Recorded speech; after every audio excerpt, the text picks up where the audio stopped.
अगर आपको शुरू करना है तो आप से शुरू कर सकते हैं। देखिए, मैं आपको एक सच बताऊं, आप नॉर्मली बैंक्स के पास जाएंगे ना, आपको जल्दी सजेस्ट नहीं करेगा। हम्म। इसलिए नहीं करेगा क्योंकि वो इंडेक्स फंड है, उसमें जो फंड मैनेजर की कमीशन होती है कम होती है, तो बैंक बैंक के पास भी कम पैसा बचता है। Hi everyone, welcome to let's talk money. इस शो का एक सिंपल पर्पस है कि आपके और आपके जैसे काफी लोगों के पास कुछ सवाल हैं, इन्वेस्टिंग रिलेटेड, टैक्सेशन रिलेटेड या फिर इन जनरल मनी रिलेटेड, पर आपको उन सवालों के जवाब नहीं मिल पा रहे। तो मेरी सिर्फ यही कोशिश है कि आपको उन सवालों के जवाब मिल जाए। With that goal in mind, चलिए मिलते हैं आज के कॉलर से। Hi Amit, welcome to let's talk money. Please बताइए Hi, अपने बारे में कुछ। I'm currently working as a teacher and I'm in a government school and I'm 35 years old. I have a daughter who is 2 years old okay, and elder daughter who is around 7 years.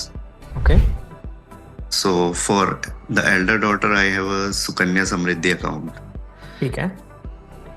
So for the younger one, I just wanted to explore that if I can invest something in a mutual fund. ठीक है, तो I am assuming कि आपने कभी पहले mutual fund में invest नहीं किया है, राइट? No, ठीक पहले है। कभी नहीं किया। अब म्यूचुअल फंड क्या है ना, थोड़ा वास्ट सब्जेक्ट है। उसमें इक्विटी म्यूचुअल फंड भी होते हैं, डेट भी होते हैं, इक्विटी और डेट का कॉम्बिनेशन भी होता है, गोल्ड वाले म्यूचुअल फंड्स भी होते हैं। तो mutual fund is just a way of investing कि आपको अगर स्टॉक्स वगैरह में इन्वेस्ट करना है तो आप इक्विटी म्यूचुअल फंड के थ्रू करते हो, बॉन्ड्स में करना है तो डेट म्यूचुअल फंड्स के थ्रू करते हो, गोल्ड में करना है तो गोल्ड म्यूचुअल फंड के थ्रू करते हो।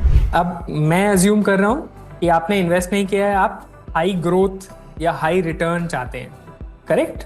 Is my Yeah, understanding? correct. तो अगर Yeah, आप correct. बेसिक 10-12% रिटर्न चाहते हैं और आप बिल्कुल शुरू कर रहे हैं, तो आपके लिए इंडेक्स फंड एक अच्छा ऑप्शन है। Index fund Okay. में भी बहुत तरीके के होते हैं। इंडेक्स फंड में आपको ब्रॉडली बता देता हूँ फटाफट कि क्या होता है इंडेक्स फंड। जो स्टॉक मार्केट है उसमें 5000 स्टॉक हैं। उस 5000 स्टॉक में से सेबी ने या एनएससी ने, ये लोग मिलके है ना, एक ग्रुप ऑफ स्टॉक्स बना देते हैं। जैसे टॉप 50 कंपनी का एक ग्रुप बना दिया, उसको बोल दिया निफ्टी 50। आईटी कंपनीज का एक ग्रुप बना दिया, उसको बोल दिया निफ्टी आईटी। बैंक की कंपनीज का एक ग्रुप बना दिया, उसको बोल दिया निफ्टी बैंक। तो ये इंडेक्सेस बोलते हैं। इन ये जो ग्रुप ऑफ स्टॉक्स होते हैं इनको इंडेक्सेस बोलते हैं। कोई भी म्यूचुअल फंड जब इन इंडेक्सेस में इन्वेस्ट करता है तो उसे इंडेक्स फंड बोलते हैं। तो ये सिंपल सा कॉन्सेप्ट है। तो अगर आपको शुरुआत करनी है, बिल्कुल आप पहली बार कर रहे हैं, तो मैं सजेस्ट करूंगा कि आप निफ्टी 50 इंडेक्स फंड से शुरू कर सकते हैं। बाकी आप अपना थोड़ा रिसर्च कर लेना। ऐसा नहीं होता कि निफ्टी 50 में कर रहे हैं, बिल्कुल बेसिक है तो इसमें कोई रिस्क नहीं है। रिस्क होती है क्योंकि आप मार्केट में पैसा डालेंगे तो मार्केट तो ऊपर नीचे होता है। Yeah. बट अगर आप लॉन्ग टर्म में देखते हैं, आज से 10 साल बाद देखेंगे, 12 साल बाद देखेंगे, तो फिर कोई ऐसे ना के बराबर रिस्क है, कोई 0.001% कुछ होगी। क्योंकि अगर मैं Okay. हिस्टोरिकल डेटा की भी बात करूं तो मुझे एग्जैक्टली याद नहीं है, बट अगर 7 साल या 8 साल से ज्यादा का पुराना आप डेटा लेते हैं कि मैं 7 साल से 7 साल से मैं किसी फंड में लगातार इन्वेस्ट कर रहा हूं, तो आपका नॉर्मली रिटर्न 8-10% से ऊपर ही होता है। ये मैं आपको लॉन्ग टर्म बेसिस पे बता रहा हूँ। अगर आप 7 की जगह 10-12 साल का आपका होल्डिंग पीरियड हो जाता है तो आपका नॉर्मली रिटर्न 12-13% आराम से टच होता है। तो वो जो वॉलेटिलिटी है, जो ऊपर नीचे वाला हिसाब है, वो सब मैनेज हो जाता है ओवर टाइम। तो वो आपको बस ये है कि आपको दिल पक्का रखना है कि हाँ यार, नीचे हो गया, घबराना नहीं है। न्यूज़ आती है कि ये डूब गया, वो खराब हो गया, वो सब चलता रहता है मार्केट में। अगर आप विश्वास रखते हैं कि इंडिया एक ऐसी कंट्री है जो फ्यूचर में ग्रो करेगी, अगर इंडिया ग्रो करेगा तो इंडिया का स्टॉक मार्केट भी ग्रो करेगा।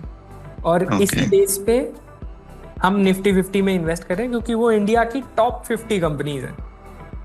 तो ये मेरा लॉजिक रहेगा कि अगर आपको शुरू करना है तो आप निफ्टी 50 इंडेक्स फंड से शुरू कर सकते हैं। इसके अलावा आप hope I have answered your question.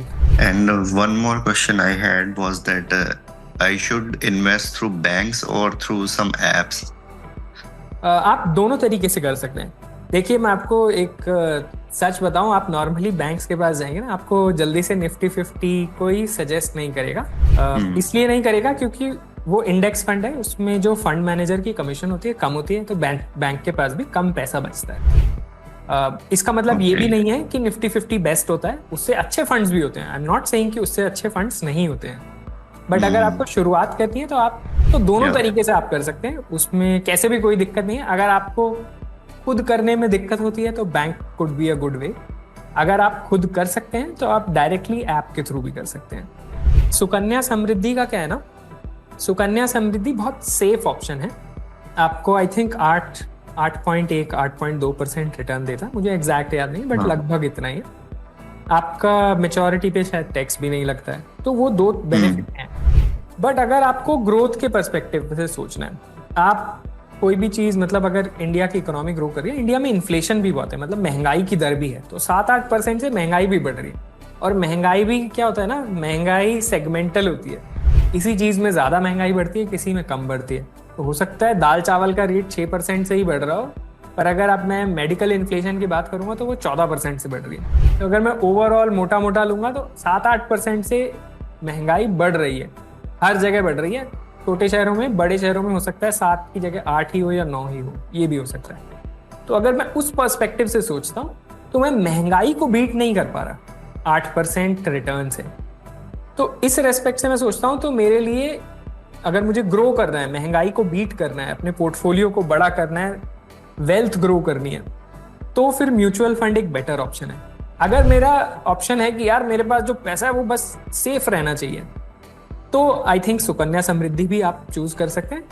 But यार मैं ऑनेस्टली बताऊं, पर्सनली मेरे हिसाब से अगर आप 10-12 साल का ऑब्जेक्टिव रखते हैं इन्वेस्टमेंट का, लॉन्ग टर्म होराइजन रखते हैं, तो म्यूचुअल फंड्स में ऐसी कोई दिक्कत नहीं है। अगर आप एक ठीक ठाक म्यूचुअल फंड पोर्टफोलियो बना रहे हैं, बहुत रिस्की भी बना सकते हैं, but I would not suggest that.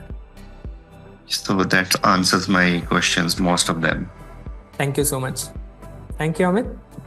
Thank you. चलिए, आपसे मिलकर बहुत अच्छा लगा। Thank you, Mohit. Thank you for answering all my questions. अगर आपको ये वीडियो पसंद आया तो please like the video and subscribe to the channel.